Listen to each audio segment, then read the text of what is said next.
Jake's fight, it's not going to go long. It'll go maybe to the second round. I predict probably the first round, but it won't go longer than 2 rounds. So 2 rounds are the longest. It doesn't really matter what Nate tries to do. He can run. He can try to fight it. It doesn't matter. He won't go 2 rounds. Nobel Prize, Otto. Nobel Prize. We'll all be rich. Yeah, it's not about the prizes, Harry. But you need money. You need Oscorp. Who do we have here? This is my good friend I called you about. The guy who got me through high school science. Peter Parker, sir. Parker? I just remember feeling shocked. I've been in a lot of these Jeopardy super tournaments, and I have an amazing talent for finishing second. So I had no idea what to do when you actually win. It turns out you walk over and stand by Al.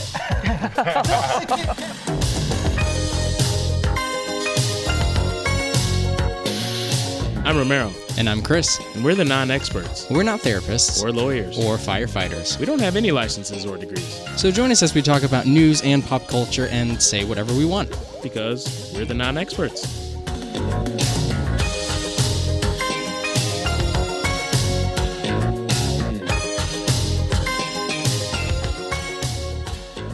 Hello there. That's how I do it every time. Greetings, Earthlings. Hello there. Yep. My name is Chris. Welcome to... We're shaking hands across the internet. Oh, sad. Just get in there. Yeah. That's good. That's a good one. That's good right there. A quick check-in. How are you? I mean, yeah. Yeah, that's about how it's going. I'm as good as you can get in 2020, I guess. Well, that's saying something. That's saying something. Yeah. It's been one of those. How about yourself? You okay? Oh, yeah, doing fine. Yeah. Wrapping up the semester and just ready for, I don't know, quite honestly, ready just for next year to start. Yeah. Yeah. Just roll in the next wave of tragedy, I guess. Right. We'll see, right? Right. Well, speaking of tragedy, not to make a kind of the perfect segue. I set you up for the worst I know you transition did. in history. I'm so sorry. I am so sorry. That Totally is awful. fine. We did want to start off, because we usually do this anytime, somebody of importance kind of passes away. David Prowse, who, if you're not familiar, he played Darth Vader. He was the physical actor who played Darth Vader. He's not James Earl Jones, who did the voice. He physically was in the suit playing Darth Vader, but he unfortunately has passed away at the age of 85. Basically, his agent just said that he passed away. Doesn't say what, he just said short illness, although in 2018 it was known that he had prostate cancer.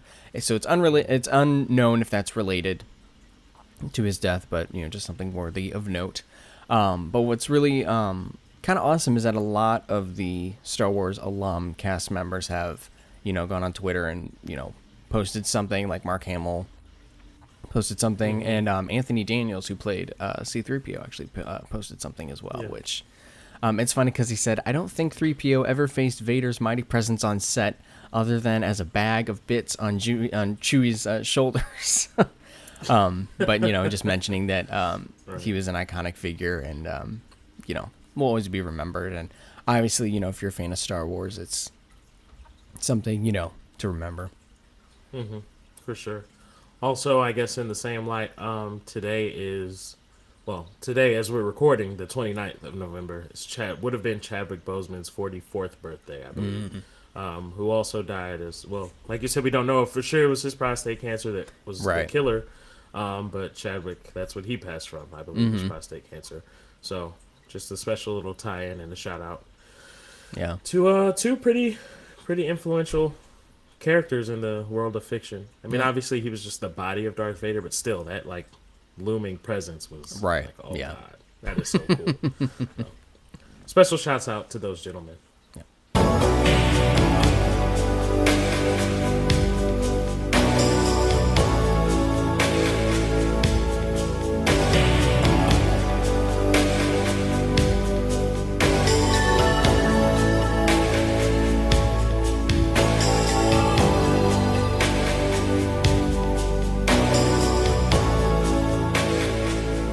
kind of unofficially have been following sort of the trajectory that Jeopardy has been taking after the passing of Alex Trebek.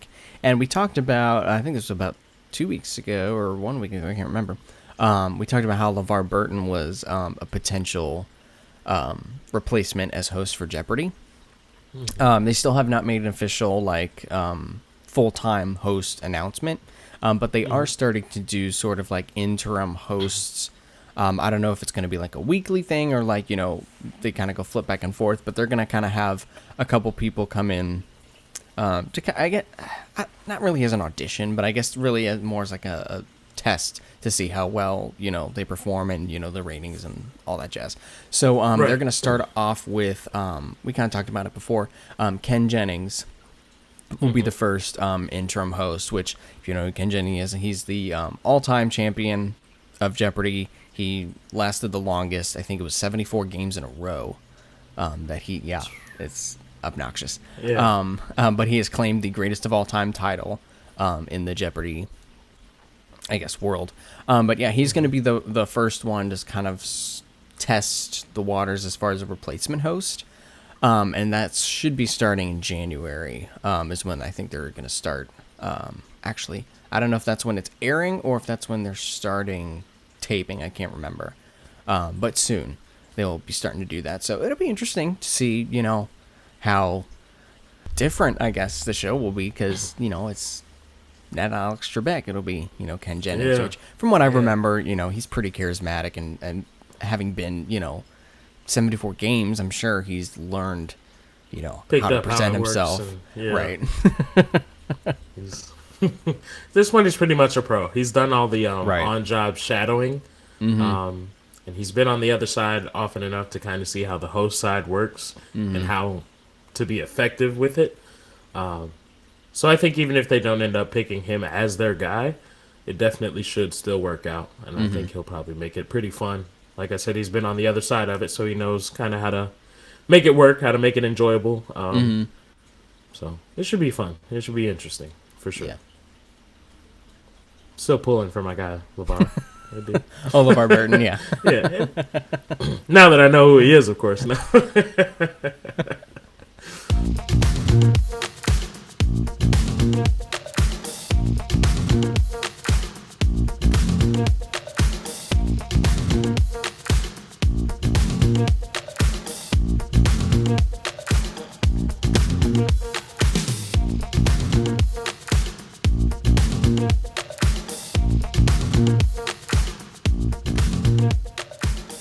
Alrighty, so Chris, I'm sure you are familiar with who Jake Paul is, right? Oh, yeah. The annoying YouTuber who... Didn't he, vlog him being in a forest where people historically commit suicide? The China hanging suicide body? forest, yeah. Mm-hmm. Yeah. So I think that was pretty much the end of his YouTube career. I remember a lot of people being pretty pissed off about that. And I never actually saw the video itself. And obviously it was really hard to find if you were curious because it was getting taken down everywhere. Right. Totally inappropriate. Especially, if you know what that forest is known for, why did you even feel the need to go? Right. And then why did you feel the need to vlog it? He was also in, this terrible... I'm pretty sure he wrote it with his brother, Justin. It was a parody movie called Airplane Mode. I think it was supposed to be, making fun of, the movie Airplane. But, it was... I remember it being, a really, unfunny, super raunchy movie that I'm like, your audience is, 6-year-olds. Yeah. Why did you make this movie? Anyway, I would say somebody who's known for bad taste. Yeah. Well, I guess he put down the YouTube and film ideas, and he picked up boxing within the last year to 2 years. Yeah, it was a real random thing, and everybody was like, "What the hell?" Right. I'm pretty sure he won. Let me pull up the stats because I think he's had at least 3 fights. That's so. You know what though? I say that that's a weird trajectory. I'm sure that has happened before, where it's somebody completely random, yeah, I'm gonna do boxing. It's like when Ronald Reagan ran for president. People are like, oh, the actor running for president. You know what I mean? So I wouldn't say Yeah. it's like that out of the ordinary, but it's still just like, it seems to me like somebody trying to cling on to their audience or their fame and exploring other options. Yeah, it was just weird. So he's had 2 fights. The last one, or most recent one, I should say, being last night, November 28th, against former NBA player Nate Robinson. If you're not really familiar with the NBA, Nate Robinson is like an average size guy. He's only like 5'8", but he was always super fast, athletic as hell. He won 3 different slam dunk championships during like the All-Star Weekend events. 3 different slam dunk contests is what I should say.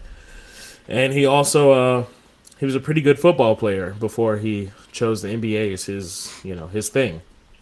So he's a very athletic dude.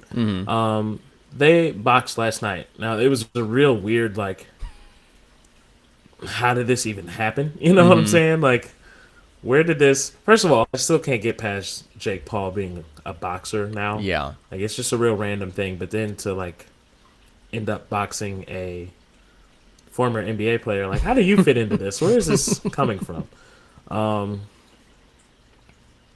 So anyway, it just kind of started as like some back and forth banter. I'm one hell of an athlete.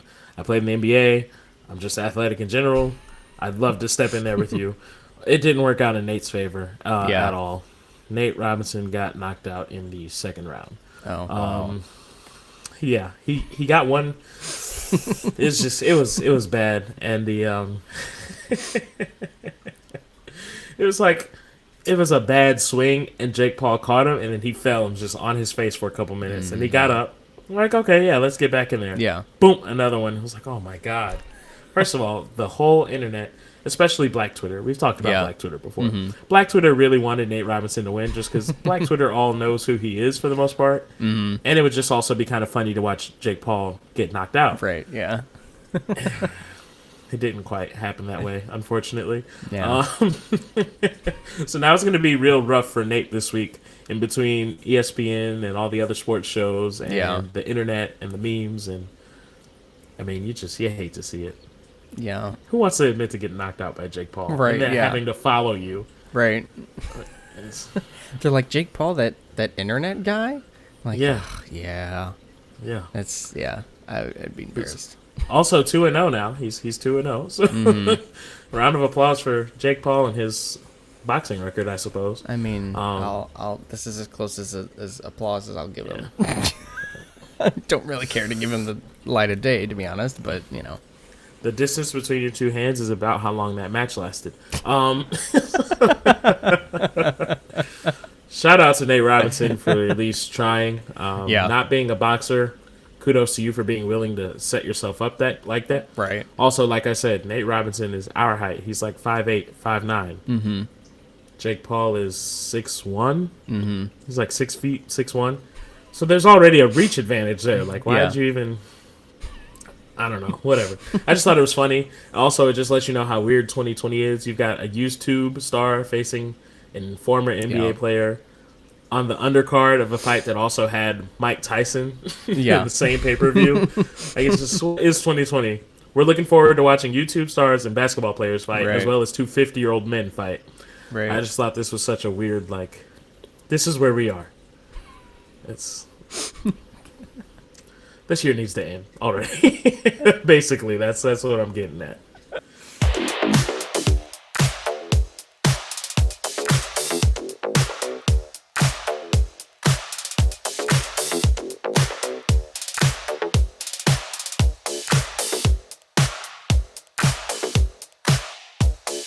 Alrighty, so to all of my amazing, spectacular...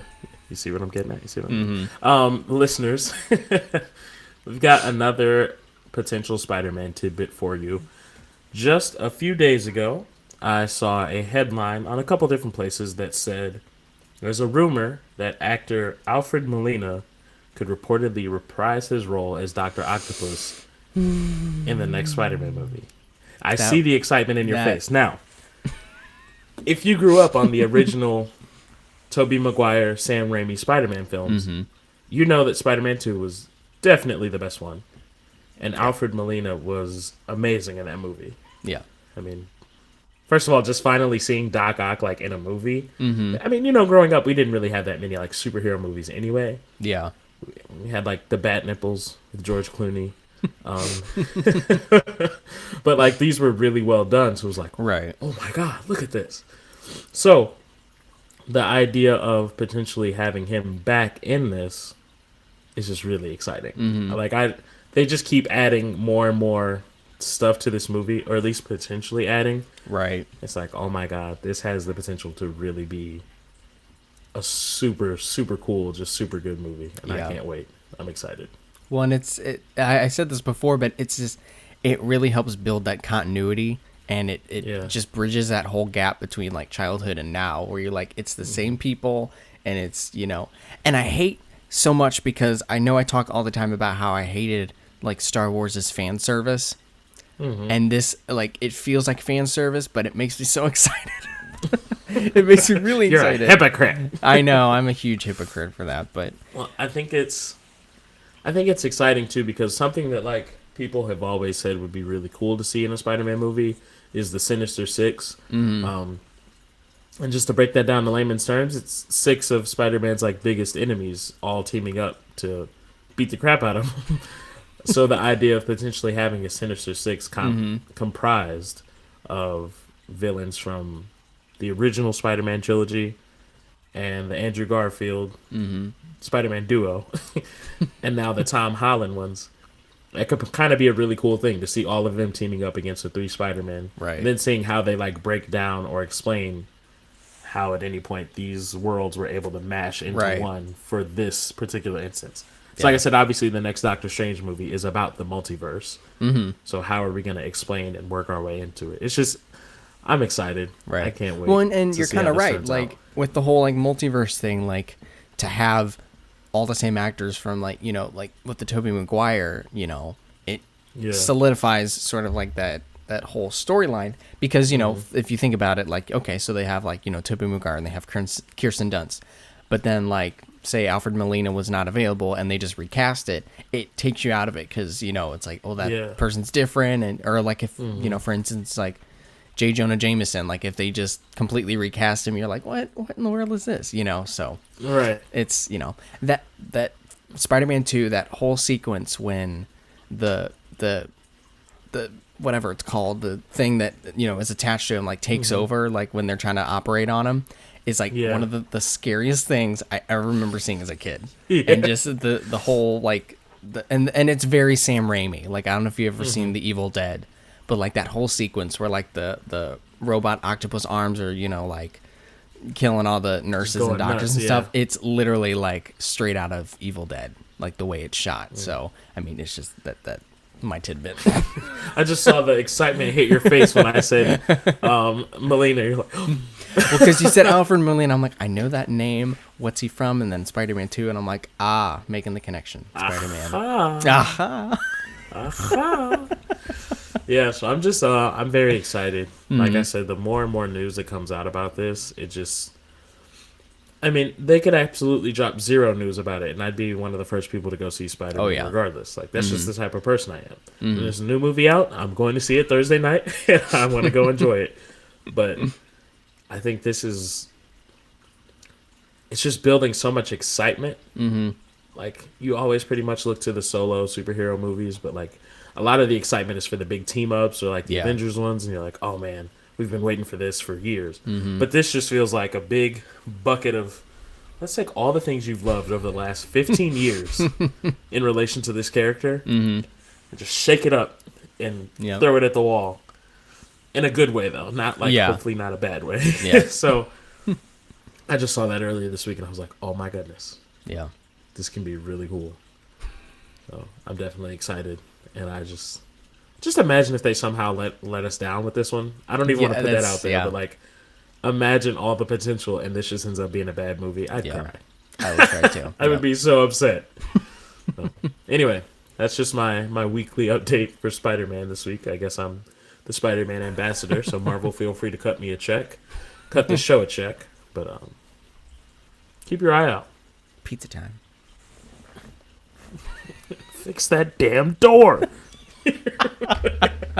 Fix this damn door!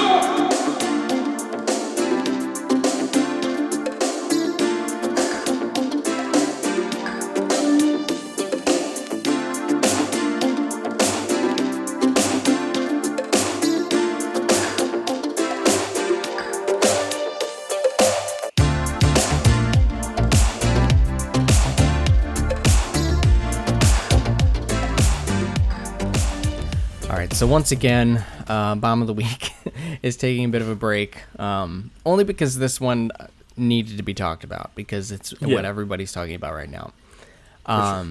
So if you haven't heard already, there's going to be a Clifford the Big Red Dog live-action film. I'm waiting for this for 15 years. Right? I know. It's... Jeez. Anyway, Paramount dropped the trailer for it. And a lot of people are criticizing the CGI of Clifford, which, I mean, that's not what I'm talking about. I'm talking about why is this even a thing? But I do agree with the and I'll get into it anyway. I'm gonna get the info and then just share my opinion. But start slandering it. Exactly. Yeah. A lot of people were criticizing the shade of red that Clifford is. There's somebody on Twitter that said that this isn't Clifford, it's a dog covered in blood. And then there was another, and this is the one I completely agree with. There was another Twitter user that said, "Why do these film studios never learn photorealistic adaptations are not the way to go?" And yeah, we've been saying that right 2 or 3 weeks now. Yeah, it's not the fear. No, and it's okay. My thing is, and I've said this before, but there is no reason for you to make this look like a real dog. It's like when they try to make Sonic look like an actual hedgehog.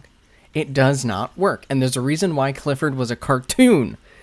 Yeah. Because there's no such thing as a giant red dog in real life. So why are we making a movie that looks real about something that does not exist in real life? Yeah, it also, what purpose does this serve? My thing is, I mean, I don't know, maybe you're trying to reach a new generation, but, like, nobody's cared about Clifford since we were little. Right. Like, Clifford was our stuff, you know? Since then, when's the last time you've even heard of Clifford the Big Red Dog, honestly? Right, yeah. So for them to just randomly be like, you know what?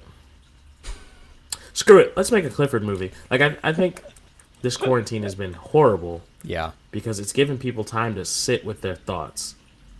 For some people, that's led to tragic outcomes in the form of horrible events we're just not going to discuss. Mm-hmm. And for people involved in the film and TV industry, it's resulted in, oh, well, what the hell? Let's just make it. Why not? Right. No. The better judgment should have told you this was uncalled for. Right. Well, kind of unprovoked. Not necessary. Kind of like what we talked about last week with the Shark Boy and Lava Girl sequel. Like, that had already been shot, like, since August of last year. So this year has really been the opportunity for you to think, should this really be released? Should this be a thing? I know you already spent so much time and money in shooting it, but here was your chance to say, let's just cut our losses and not even bother. You know what I mean? Yeah. Like, yeah.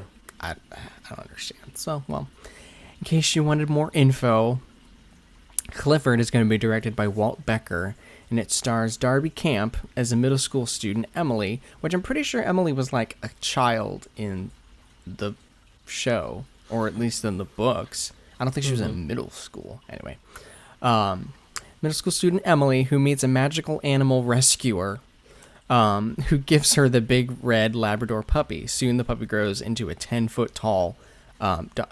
He was more than 10 feet tall. That seems really small to me. For Clifford the Big Red Dog, like, he was huge in the show. Like, the size of a house. He was big. Bigger than a house. About 25 feet. Yeah, so what? I mean, see, here's the thing. If they're making compromises to be like, oh, well, 25-foot tall, like, photorealistic looking dog is not, that won't look good, we'll just make him 10-foot tall. That's when you stop and you say, then let's not make this real. Let's make this a cartoon. And, you know what I mean? Well, apparently the size was inconsistent, too. Oh, wow. Like, at times he would be bigger than other times. It's probably the fault of animation and books. Yeah. Sometimes we draw him and he's humongous, and sometimes we're like, oh, well, he's big, but not that big. Right. Still, 10 feet seems relatively small compared to how big he looked in the TV show. Anyway, I like how this this summary, it says, soon the puppy grows into a 10-foot tall dog and mayhem ensues. That's the only thing they give us. Just mayhem ensues. Just the shenanigans of Emily and her giant dog. What's funny is that Paramount, this is the same studio that did Sonic the Hedgehog, which is funny because I mentioned that earlier. And how that movie had the drama surrounding how, Sonic looked. They, Awful. Right. We're so close to releasing it, and then they're like, what, we're going to go back to the drawing board and redid everything. I'm not saying that this is... bullied them into doing it the right way. I know. I'm not saying that... I love that for us. I'm not saying that this is how this movie's going to turn out, but considering that it's only been the teaser trailer and people are already, freaking out about it, I don't know. Yeah. Just, my opinion, shouldn't have been made in the first place. If you are going to make a Clifford movie, just make it a cartoon. There was already a Clifford movie that was a cartoon, so just make another one? I don't know. Or at least make it, computer animated. You don't have to do, traditional 2D if you don't want to, but to make it like a photo, like I said, the Lion King, looks like real lions, And he doesn't even look like a real dog. I don't know if you saw the photo, but he looks strangely not like a dog. Yeah. Yeah. No, it's weird. It's and I agree. It's not the right red color, and he needs to be a bright red, like a neon red. I think again they're trying to make it look like a realistic dog, and it's not a realistic dog. Yeah. No, it's okay to make him he just looks like you had a little Labrador puppy and you let him roll around in hot Cheeto crumbs. That's kind of what he looks like. And that's exactly what he looks like. It's okay to make him flaming bright red. Right. This dog, as morbid as this will sound, looks like he was cut or poked all over and just slowly bled out. Or had a tomato juice bath. Yeah. Yeah. It's a bad, awkward red. It's real dark and ugly. I think what's funny, though, when I was Googling how big is Clifford, one of the results is how big was Clifford's poop. Which poses a great question, actually. Right. That's never mentioned in the show. I mean, for a kid's show, obviously, but... Right. I think the producing studio of this movie will definitely find out how big his poop was when they see how much money they bring in as a result of this awful film. So that question will answer itself in due time. Right. But I also think that's very funny that that's one of the top results for Clifford. How big is this dog's poop? The size of a normal dog. Just a little teeny. You're expecting it's the size of a pack of dogs, probably. This is how much we care about Clifford. It's become a discussion of his fecal... of his poop.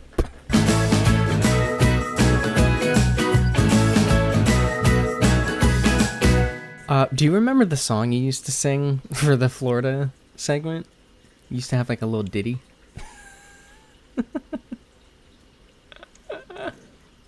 I have to really think about it. You have to bring that back. Go back and listen to some old episodes, and then we'll do it next week. Anyway, this week in Florida. This one's rather interesting. In Florida, news. That's what it was. Yeah, I think that was it. Yeah.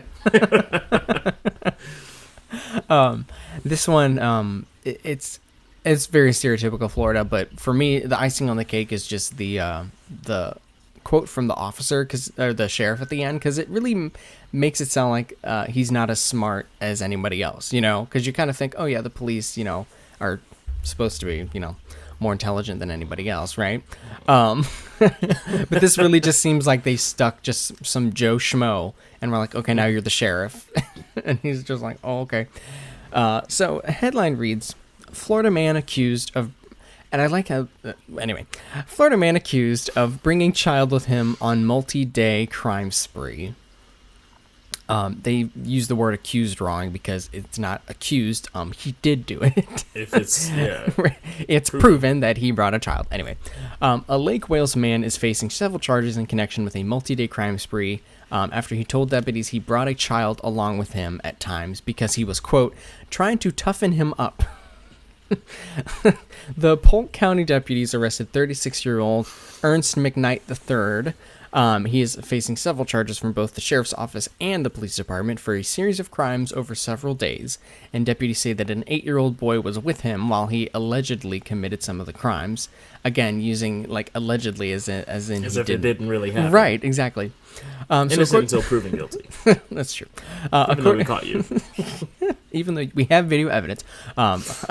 According to the deputies, the spree started when he stole an empty, idling red Hyundai. Several days later, he parked the car. A random person parked his car to walk his dog. Deputies say that they saw McKnight rummaging through that car and then left the scene in the previously stolen Hyundai. A few hours later after that incident, authorities say a homeowner saw McKnight steal a package from their front porch. When the victim yelled at him to return the package, deputies say that McKnight yelled, "It's mine now," and left in the Hyundai. This guy's bold. Keepers. Yeah, I know. Finders This keepers. guy's bold. I like him. Police say they tried to pull McKnight over in the Hyundai, but he refused to stop, but eventually they got him. When he asked why he had the 8-year-old with him, detectives say that McKnight told him, "I was trying to toughen him up. I don't want him to be soft." McKnight was arrested, and deputies say the child's reunited with his family. And now here comes the perfect quote from the sheriff, because it, on the surface, does not sound anything ridiculous, but if you really listen, it's just like, it's stating the obvious. So Sheriff Sheriff Grady Judd said, "Taking a child out with you while committing felonies is not the proper way to create a positive influence. I'm quite confident that there's not a child psychologist out there who would agree with this guy's idea of proper activity for a child." It's like, really? You don't say. That's some good food for thought. Right. That kind of makes sense. No, I get that. I get where he's coming from. Oh, wait a minute. Genius. Because I was thinking, I've got a little cousin that's kind of soft, and I was like, maybe I need to help him catch some felony charges with me, and then he'll finally come around. But when he puts it that way, I get why you shouldn't do it that way. That makes sense. He should write a parenting book, honestly. Yeah. Clearly a novel idea. A novel idea. Brilliant. You see what I did there? I'm baffled that even needs to be said out loud. You know what I mean? Like, the fact that the sheriff is like, "I need to say that this is not the right way to raise your child," as if that was, Anybody thought otherwise. Exactly. Oh my gosh. I also like that. I'm quite confident that there's not a child psychologist out there who would agree with this. I'm like, really? And all child psychologists are like, yeah. What are you talking about? Yeah. Obviously. Oh my gosh. I can't imagine though, like, if I saw this guy stealing cars with a kid. Just out. Hey, what are you doing? Shut up. It's mine now. Tough. Yeah. Steal my package. It's mine now. So, hey. Right. Well, if it works for that guy, maybe I should just start, pillaging some of the local porches and just, "Hey, what are you doing?" "Well, it's mine now. I found it." So, finders keepers. Finders keepers. No, that's actually hilarious, though. It's the bold, just the audacity. Yeah. That's what makes it funny. Mine now. Did you just let him walk away after that? I'd probably be like, "Wow, he's right. You got me." Stupid. Exactly, yeah. Just go get your package, bro. Yeah. Oh, gosh. We love Florida, man. We just... Yeah. Let's get those pretty people at the bottom of the screen again. Get this video out. A round of applause for Florida. I'll tell you what, when I found that little graphic of those people, if you actually look at the individual people, it's kind of weird looking. It's just random, it is. Random little, but, works for me. I think we just need to get Bugs Bunny out here and do the same thing he did in Looney Tunes. Just cut Florida off the map. Those weirdos just need to be on an island. Just push Florida to the Bermuda Triangle. Let them figure it out.